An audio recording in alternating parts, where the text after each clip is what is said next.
बिस्मिल्लाहिर्रहमानिर्रहीम अल्हम्दुलिल्लाह जी।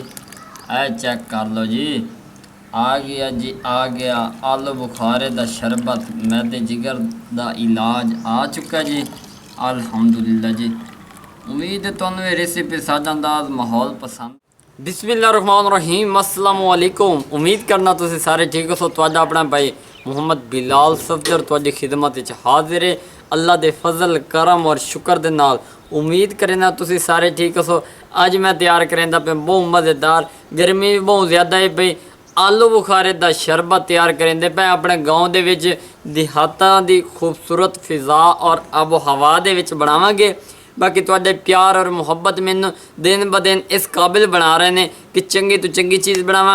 इसी तरह अपने कमेंट्स दे विच प्यार विखाई रखो, लाइक शेयर की रखो और सपोर्ट वज दज के करो। मुहब्बत का शुक्रिया। तो हुण असी अगले स्टैप की तरफ। अल्हम्दुलिल्लाह जिवें कि तुहानूं पता है आलू बुखारा 5 किलो मेरे को हैगा, ताज़ा और फ्रैश जिन्हों कहते हैं, और इन उत्ते गुठलियाँ भी लगी हुई ने। ये चेक कर लो, ये अल्हम्दुलिल्लाह फ्रैश माल है। उम्मीद है तुहानूं ये पसंद भी आएगा। नाल लगता है मिट्टी की परात ये इस्तेमाल की जा रही। विच नींबू जिहड़े ताज़े बागां दे पट्टे होए ने वो ये यूज़ किए जाने ने। उस तो बाद 1 कप चीनी का, उस तो बाद काला नमक है, उस तो बाद ठंडे पानी की बोतल है, तो उस तो बाद तुहाडा अपना भाई मुहम्मद बिलाल सफदर मौजूद है। तो मैं बहुत ही ज़्यादा शुक्र अदा करना अपने व्यूअर्स का जिहड़े मेरी वीडियोज़ दे विच कमेंट करेंदे ने, इजहार मोहब्बत शेयर करेंदे कि भाई आपकी कुकिंग्स बहुत अच्छी आती हैं और पसंद करते हैं। इसी तरह अप्रिशिएट करते रहें। मैं कोशिश करूँगा आप लोगों को ज़्यादा से ज़्यादा खुश कर सकूँ।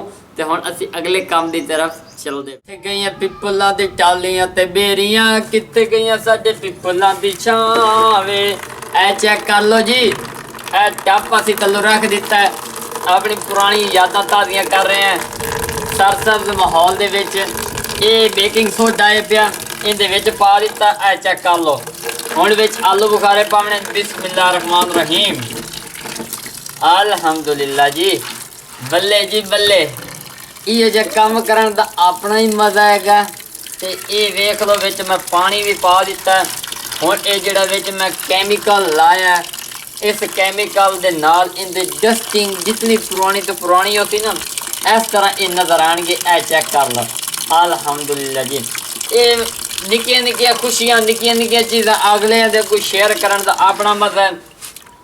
ये चेक कर लो जी, और ना पुरानियां यादां ताज़ियां करना हर कहता वस का काम नहीं। ये वेख लो अल्हम्दुलिल्लाह कितने स्वादिष्ट और खूबसूरत नज़र आ रहे हैं। इस तरह असी इन्होंने धोता ही पिया।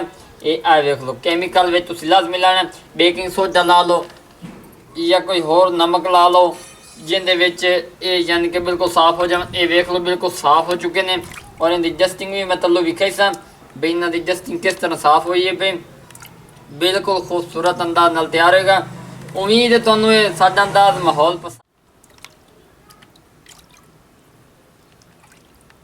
अल्हम्दुलिल्लाह जी। ऐ वेखो ऐ डस्टिंग है, ये गंदगी है जिहड़ी साडे फ्रूट नूं खराब करे आ। तो उहदे नाल चंगा नहीं कि पहले तुहानूं कढ के मैं विखा दी है। चेक कर लो इहदे विच कैमिकल लाया, उन्हें उहदी सारी मैल कुचैल लहा दी है। ये वेख लो। तो हुण जिहड़ा ना असी अगला काम इसे डब्बे दे विच मोड़ पा दिते ने।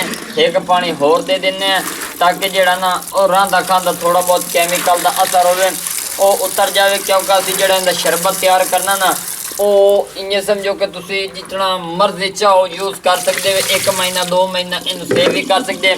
हुण असी अगले प्रोसेस की तरफ चलने हैं तो वत तुहानूं विखाई। अल्हम्दुलिल्लाह जी। हुण जिहड़ा अगला काम है वो है आलू बुखारे नूं कट्टण वाला। ये चेक कर लो बिस्मिल्लाहिर्रहमानिर्रहीम अल्हम्दुलिल्लाह जी। इहदी जिहड़ी गुठली है ना वो असी साइड ते कर देनी है। तो जिहड़ा विचला गोदा इहदा ये आ वेख लो अल्हम्दुलिल्लाह। ये इस तरह असी सारे चुका अल्हम्दुलिल्लाह जी। जग असी एक रख दिता। इस जग दे विच आलू बुखारा पैंदे पे। बिस्मिल्लाहिर्रहमानिर्रहीम अल्हम्दुलिल्लाह जी। ये वेख लो ये आलू बुखारे की कटिंग थोड़ी जी डिफरेंट है पे, परेशानी वाली गल कोई नहीं है। वेख लो क्योंकि तुहानूं पता है होंदा नरम है पिया, लेकिन मैं हिम्मत और सबर के नाल कीता। 1 टीस्पून इहदे विच नमक जाएगा काला। ये चेक कर लो नमक असी इहदे पा दिता। हुण असी इहदे उत्तों थोड़ी जी चीनी पावनी। बिस्मिल्लाहिर्रहमानिर्रहीम ये चेक कर लो। उत्तों पावना पानी ਇਹ ਨਾ ਸਮਝੋ ਕਿ ਸਿੰਪਲ ਹੈ। ਹਜਣ ਅੱਗਾ ਵੇਖੋ ਹੋਣਾ ਕੀ ਇਹਦੇ ਨਾਲ ਇਹਨ ਮੈਂ ਗ੍ਰੈਂਡ ਕਰੇਨਾ ਤੇ ਵੱਧ ਤੁਹਾਨੂੰ ਵਿਖਾਈਨਾ ਜੀ। ਬੱਲੇ ਮਾਸ਼ਾਅੱਲਾ ਜੀ। ਆਲੂ ਬੁਖਾਰੇ ਦਾ ਸ਼ਰਬਤ ਆ ਚੁੱਕਾ। ਬਿਸमिल्लाह रहमान रहीम अल्हम्दुलिल्लाह जी। ये वेख लो इनकी लुक तलो कितनी प्यारी नज़र आ रही है। मार्केट वाले लोकल जूस पीने छोड़ दियो फिर कहते हैं जी साडी तबीयत ख़राब हो गई।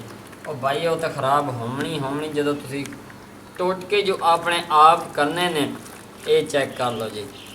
असी हथ विच मार के साफ़ कर रहे हैं ताकि इनका गोदा साफ़ हो जाए, वो एक पासे हो जाए तो फ्रैश और ताजगी वाला जोड़ा ना ड्रिंक आलू बुखारे वाला वो एक पासे हो जाए। अल्हम्दुलिल्लाह जी। इनका गोदा असी साइड ते कर दिता।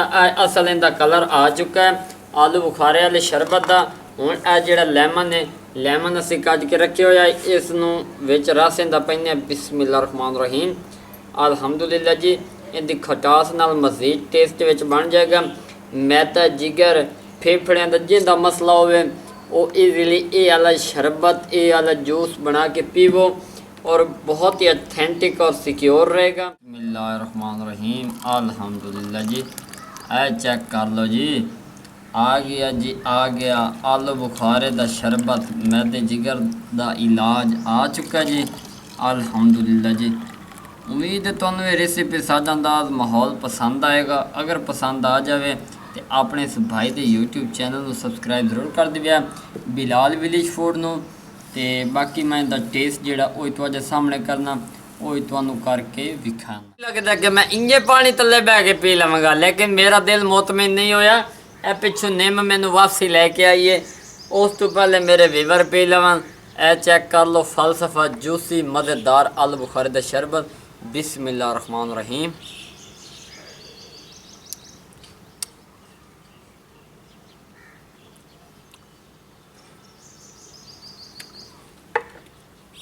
अल्हम्दुलिल्लाह अल्हम्दुलिल्लाह। अल्लाह दे फजल करम और शुक्र दे नाल बहुत मज़ेदार खट्टा मिठा आलू बुखारे वाला शरबत तैयार किया गया। उम्मीद है तुहानू साडा अंदाज माहौल लहजा पसंद आएगा। अगर पसंद आ जाए तो अपने इस भाई के चैनल को सब्सक्राइब जरूर कर देना। अपना जैसा ख्याल रखना। एक नई वीडियो में मुलाकात होगी। अल्लाह हाफिज़।